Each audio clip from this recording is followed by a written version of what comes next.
Now, the first thing I do want to do tonight is to add my condolences, both personally and on behalf of the whole of Fiat Chrysler, to Susie Weldon. I know that all of us in this room share in the admiration for the skill, the courage, and the passion that made Dan a champion. As deserving as the award you just received, maybe, Susie, we do join you in mourning this tragic loss. And now to you, Keith. I want to, first of all, thank you for the kind words you used in introducing me tonight and for the invitation to participate in this World Congress. Now, starting speeches in a setting like this is always very difficult. It's especially when it's directed to an audience that has just enjoyed a full meal and 3 exhausting days at what appears to be an incredibly successful Detroit Auto Show. And it's especially difficult for me, having just finished the year with what I consider to be an inordinate number of awards and flattery directed at both me as a person and to Chrysler for the execution of its turnaround plan. And so I've decided to open with a parable, the kind of story that is a mixture of fiction and reality, and that we use to learn life lessons and then to pass them on to future generations. It's a story about husbandry, which is a noble profession devoted to the breeding of crops and of animals.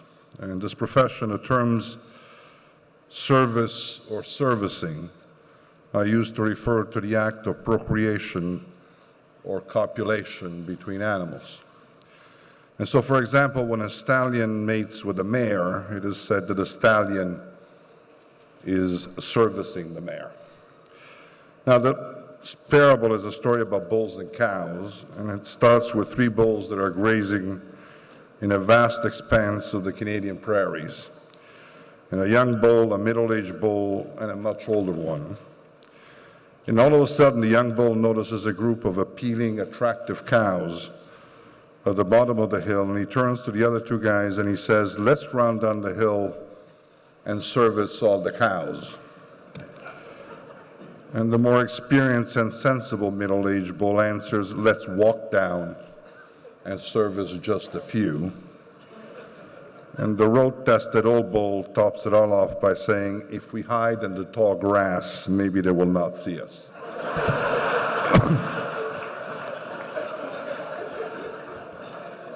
The moral of the story is relatively simple. There are times when hiding in the tall grass is the most sensible posture to take, and 2012 for me is the year. The string of achievements we at Chrysler pulled off in 2001 cannot be replicated, and we should not be suffering from any illusions that we can. Starting with the imported from Detroit Super Bowl ad in February to the December sales close, with U.S. sales up 37% for the month and 26% for the whole of 2011. We hit a number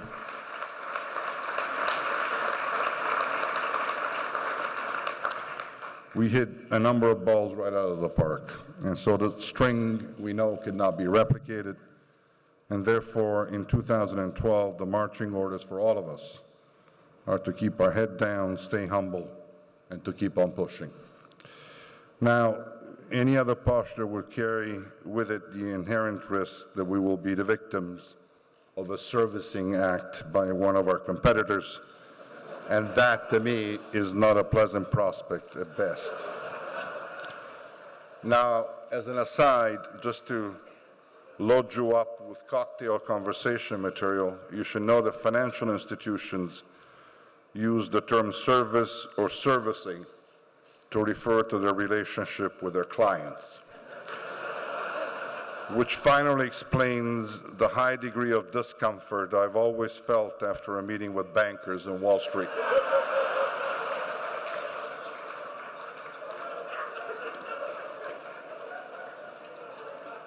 And also, Keith, I will be remiss if I did not thank you for your holiday present, even though I know in my heart that the fruitcake was regifted. And as I understand your theory, there are only 6 or 7 fruitcakes that exist, and they keep on getting passed around since no one actually eats them, and they're basically indestructible. So I think I can accurately predict that you will get your fruitcake back at some future occasion. I just want you to remember one thing, Keith, it's the thought that counts. Now, enough for levities.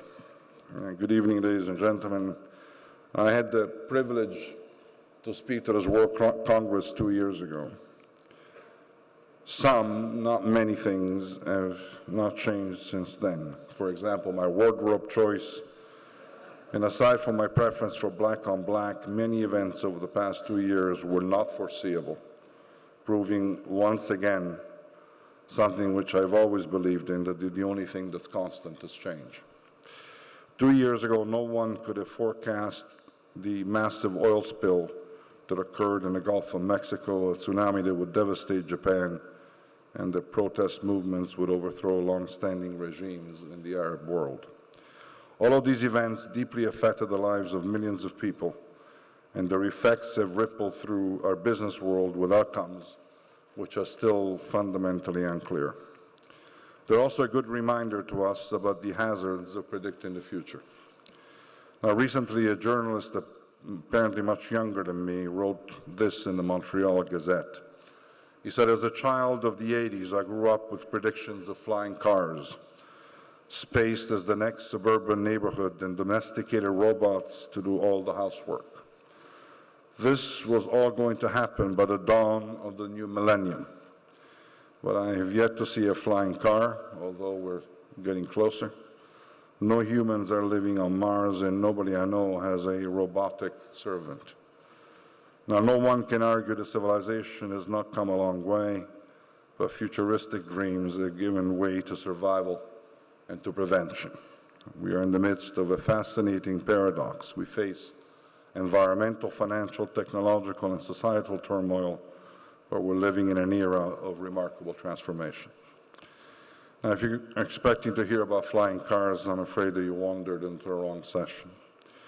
What I really want to talk to you about is the need for what the writer referred to as an era of remarkable transformation. I believe we are in a time of historical challenges for our industry, for our society, and for our planet. A time that demands that we think boldly about transformation and not just about traditional or incremental changes. I believe the job ahead requires us to maximize our intelligence, our creativity, and our ability to work together in order to imagine and build a more manageable new future. I want to begin with a look at some of the economic forces that will affect our fate in the year that has just begun, recognizing that the uncertainty hanging over the global economies makes it very difficult to provide reliable insight into what the future holds in store. Now, the current situation does not favor a business like ours, an industry that is incredibly capital intensive. It requires thorough medium and long-term planning and is highly sensitive to economic downturns. Today, there are two significant threats fueling fears on the other side of the Atlantic: the specter of a faltering recovery in North America and the sovereign debt situation in Europe. In the past 5 years, the certainties and the points of reference that we've been able to construct for ourselves from the end of the Second World War were abruptly swept away. And as often happens in such dark moments, we went on a search for the guilty ones. But I fundamentally believe that a different perspective is needed. We need to look further back in time if we're to find the explanation for what we're currently living through. Now, the current uncertainty is a byproduct of two improper, or at best incomplete, execution of two very large experiments. The first, which was clearly driven by and in the United States, has as a clear objective the deregulation of financial markets.